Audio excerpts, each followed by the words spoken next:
오늘 첫 키워드는 앞으로 한 달입니다. 미국과 중국의 무역 협상이 결국 노딜로 끝났습니다. 미국은 지금 예고대로 2천억 달러 규모의 중국산 수입품에 대한 관세를 10%에서 25%로 인상했습니다. 박사님, 그런데 중국 증시 같은 경우에도 3% 급등했더라고요. 예, 지금 하여튼 미국과 중국의 이 무역 전쟁이 세계 경제를 요동치게 하고 있는, 그야말로 세계 경제의 한 치 앞을 알 수 없는 그런 상황이 이어지고 있습니다. 네.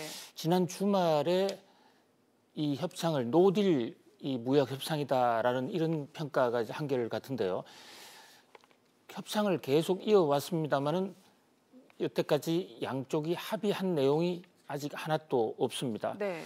그런가 하면 또 이 무역 협상이 결렬됐다고 보기도 어려운 상황이에요. 한 달간 여유를 갖고 더 협상을 하기로 했거든요. 네. 그리고 지금 지난 주말에 미국이 관세 폭탄 25%를 발동했다고는 하지만 또 상당한 유예를 줬어요.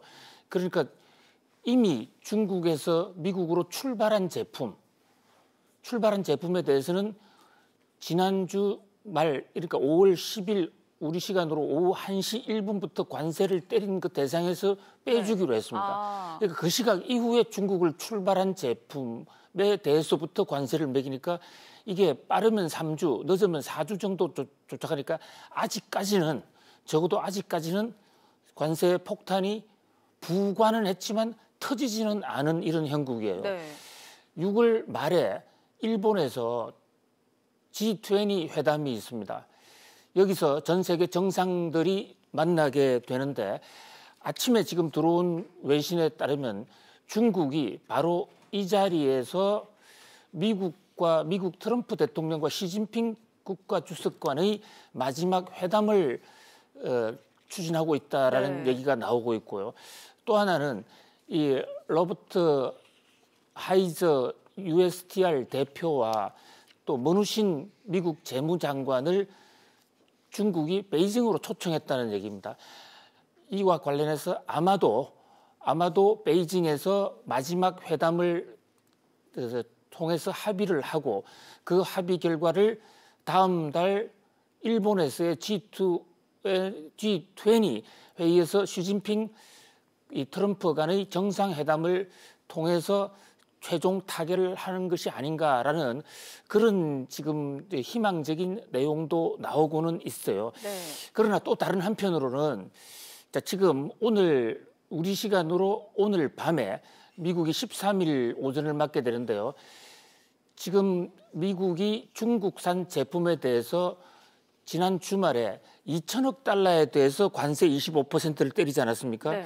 그러면 중국이 미국으로 파는 것의 총 그 수출품이 연간 한 5천억 달러 정도 되는데요. 지난번에 500억 달러까지 포함해서 지금 그중에서 한 2,500억 달러에 대해서는 관세 폭탄을 때리고 있고 나머지 3천억 달러 정도에 대해서는 지금 관세 폭탄이 없어요. 네. 그것에 대해서 오늘 추가로 또 때리는 일정을 발표하겠다라는 미국의 발표가 나왔습니다. 그러니까 오늘 발표를 하게 되면 앞으로 한 달 내에 최종적으로 타협을 못하게 되면 나머지 3,250억 달러에 대해서 추가 관세를 때리겠다는 거죠. 그야말로 한치 앞을 알 수 없는, 될 수도 있고 안 될 수도 있는 그런 애매모호한 오리무중의 이 불확실성이 앞으로 한 달은 더 계속될 것으로 보여요.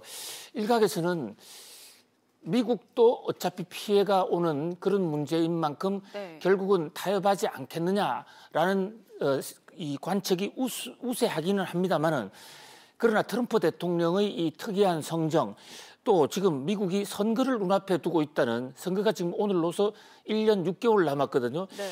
내년 초부터 바로 당내에 이 선거인단 선거가 시작된 것으로 감안할 때 미국 선거는 사실상 시작됐다고 볼 수 있는데, 저 중국 카드, 저것이 트럼프 대통령에게는 가장 유리한 카드이기도 합니다.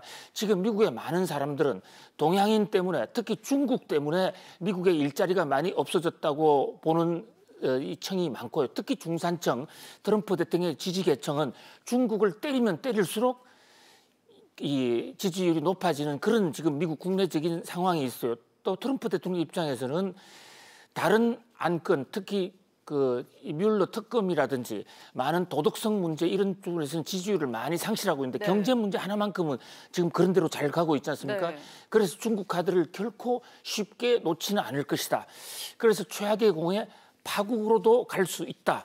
하는 그런 전망도 지금 많이 나오고 있어요. 어저께 무역협회에서는 이렇게 갈 경우에 우리 수출이 약 0.14% 정도 줄어들 수 있다. 그럼 약 1조 원 정도 줄어드는 건데요. 뭐 그것 자체만으로는 우리 경제가 망하는 그런 수준은 아닙니다만은 그러나 우리가 미국과 중국 의존도가 워낙 크고 특히 중국이 보복을 할 경우에 중국의 보복 카드는 좀 실효성 있는 보복 카드라고 그러면 중국이 미국 국채를 파는 카드가 가장 우리 경제에 가장 큰 타격이 될 것으로 생각이 네. 돼요. 미국 국채 약 3조 1천억 달러를 갖고 있는데요. 그걸 팔게 되면 미국의 자금의 씨가 마르게 되고 그것은 우리나라 주가의 대폭락으로 올 수 있는 겁니다. 수출이 줄어드는 금액보다는 금융시장의 타격이 더 직격적일 수 있는데 그것도 중국 입장에서 자기들의 손해가 워낙 크기 때문에 과연 국채를 팔 수 있을 것인가. 한 치 앞을 예견할 수 없는 미국과 중국의 이 무역 전쟁 앞으로 한 달간은 더 고민을 더 해봐야 될 것으로 보입니다. 네, 이어서 두 번째 뉴스 키워드 보겠습니다.